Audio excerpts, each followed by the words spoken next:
Oke, di GMC ini metodenya cukup menarik karena anak-anak tidak hanya belajar membaca, menulis, tapi mereka juga paham betul apa materi yang disampaikan. Mereka juga melihat teknologi yang memang sudah maju di era sekarang. Mereka tidak menutup mata dengan perkembangan-perkembangan yang ada di era mereka sendiri, di zamannya, gitu Pak.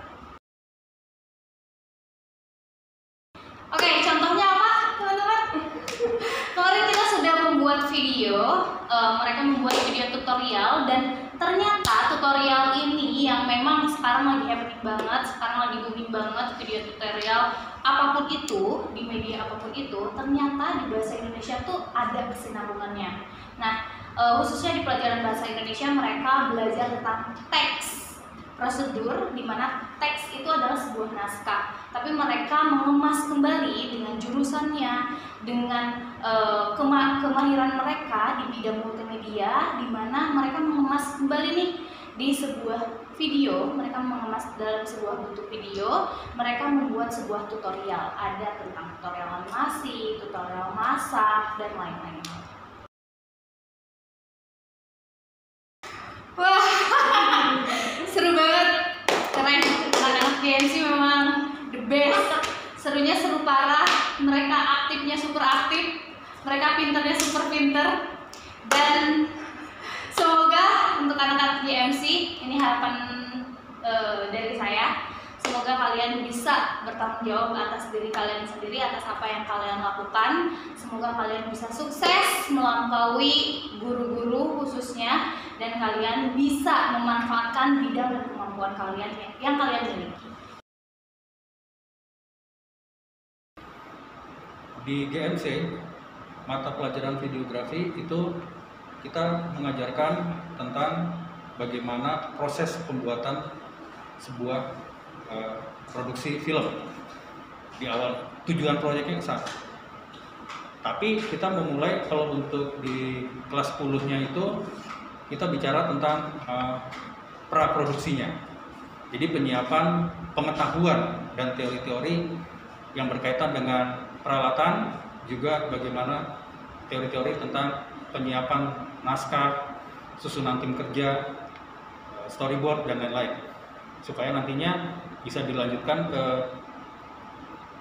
kelas berikutnya, yaitu kelas 12 atau kelas 11 dan kelas selanjutnya, untuk bisa dikembangkan menjadi sebuah proyek yang lengkap. Proyek secara keseluruhan sih nggak ada ya, tapi kita sekarang masih bertahap, masih di tahap awal, di tahap praproduksi, yaitu kalau kemarin semester pertama kita sudah bicara secara umum tentang peralatan, pokoknya secara umum ya, lingkupnya secara umum. Sekarang ini di semester 2 kita sedang membicarakan atau sedang membahas proyek kecil lah ya, proyek awal dari proyek, yaitu pembuatan sinopsis, terus ada storyboard, terus ada treatmentnya, dan pembuatan naskah skenario-nya itu yang sedang kita garap sekarang. Jadi belum sampai ke proyek yang menyeluruhnya atau lengkapnya. Ya, untuk kedepannya skill videografi itu kita bisa lihat sendiri ya, dan saya juga sudah jalanin juga, bahwa untuk videografi itu prospeknya masih sangat terbuka luas ya. Terutama kalau kita lihat sekarang di era pandemi seperti ini, banyak kebutuhan orang untuk katakan untuk virtual online gitu ya, virtual online. Mereka membutuhkan tenaga yang sumber daya tenaga itu yang tidak sedikit ya. Misalnya live streaming ya, saya kebetulan juga tugas live streaming di salah satu gereja saya. Itu paling tidak tuh membutuhkan 6 orang teknisi lah, katakan gitu ya. Itu yang harus menanganin live streaming tersebut. Ada kameramen ini bisa tergantung dari kameranya. Kalau kameranya 3 berarti paling tidak harus ada 3 kameramen.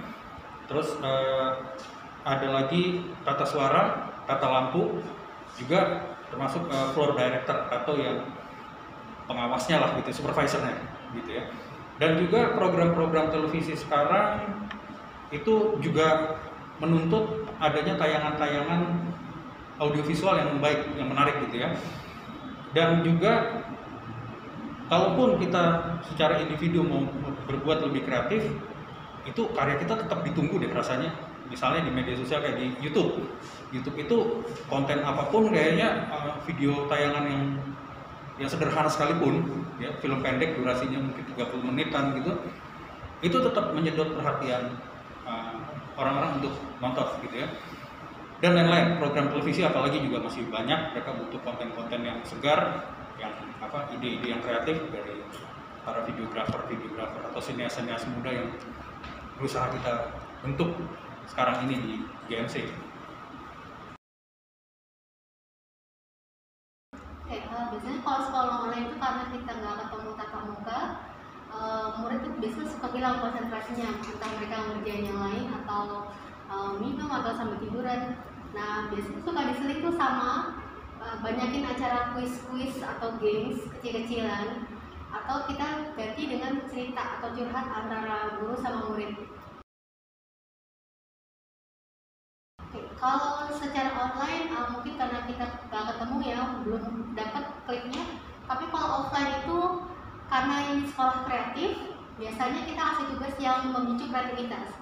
Jadi kalau untuk tugas saya sendiri, kita pernah bikin tugas mereka harus storytelling di depan kelas, yang otomatis mereka harus bawa pakai properti kadang-kadang. Atau kalau mereka dapat tugas untuk mendeskripsikan seseorang atau tempat, saya akan suruh mereka untuk menggambar, instead of mereka cuma menulis. Oke, sama seperti yang tadi. Jadi ya sejauh ini yang paling unik menurut saya kalau dalam tugas storytelling, saya udah pernah menyuruh mereka storytelling. Jadi mereka membawakan cerita, mereka bawa properti sendiri. Waktu itu pernah ada yang sampai bawa properti pedangnya Star Wars untuk mendukung ceritanya, atau mahkota kerajaan. Kemudian kalau untuk satu lagi mungkin yang waktu mereka dapat tugas deskripsi, itu mereka harus menggambar. Jadi mereka membawa pensil warna atau krayon. Mereka dapat tugas secara tertulis, tapi mereka harus menjawab pertanyaan itu dengan gambar.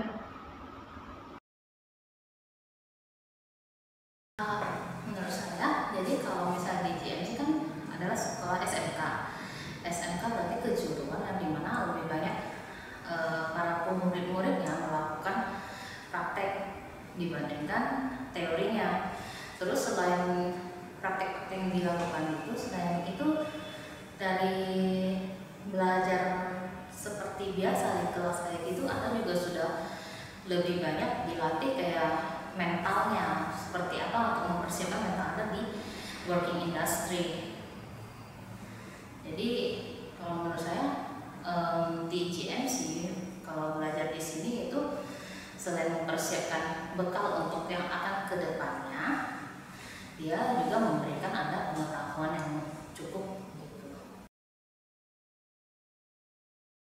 Kalau untuk bahasa Mandarin, pertama kalau bahasa asing itu merupakan suatu hal yang kalau bisa dibilang nggak banyak orang yang suka, apalagi kalau huruf Mandarin kan ya kan banyak sekali huruf-huruf dengan goresan-goresannya yang tidak menarik gitu ya. Jujur sih kan bosenin, tapi kalau menurut saya itu adalah merupakan sebuah pil pahit yang dimanapun juga harus ditelan, karena kita melihat dari segi perekonomian kita sekarang, banyak perusahaan-perusahaan yang invest di Indonesia merupakan perusahaan asing dan kebanyakan perusahaan Cina. Semua banyak barang-barang juga made in China. Kamu pergi kemana-mana juga banyak terlihat ya, kalau kamu hanya ke mall gitu ya, mau ke toiletnya aja juga bukan tulisannya toilet dalam bahasa Indonesia ataupun bahasa Inggris, kadang juga ada yang ditulis dengan bahasa Mandarin. Jadi menurut saya itu jadi sebuah pil pahit yang dimana suka nggak suka harus belajar, setidaknya ada yang namanya basicnya harus dikuasai. Karena melihat kembali lagi, kita adalah sebuah SMK kejuruan, jadi kamu mau mempersiapkan diri dong bagaimana untuk masa depan, dan di mana masa depan sekarang demandnya adalah orang yang kalau bisa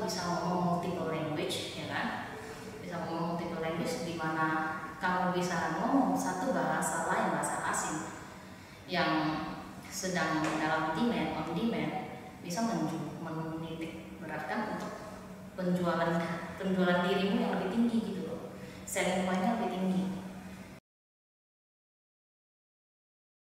Ngajar secara online, cara sendiri nggak ada.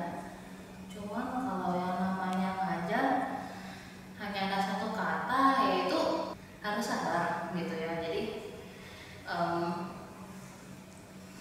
mau bagaimana ngajar pun, pelajaran apapun, kalau saya kan ngajarnya dalam bahasa asing gitu ya. Jadi bahasa asing itu kalau menurut saya mau online mau offline, lebih baik adalah offline, dimana kamu bisa bertemu, bertatap muka, bisa langsung ngomong di depannya, dan di saat seperti itu ketika kamu melakukan conversation langsung, itu lebih secara otak kita ngafalinnya lebih mudah, lebih cepat karena kita langsung berinteraksi langsung.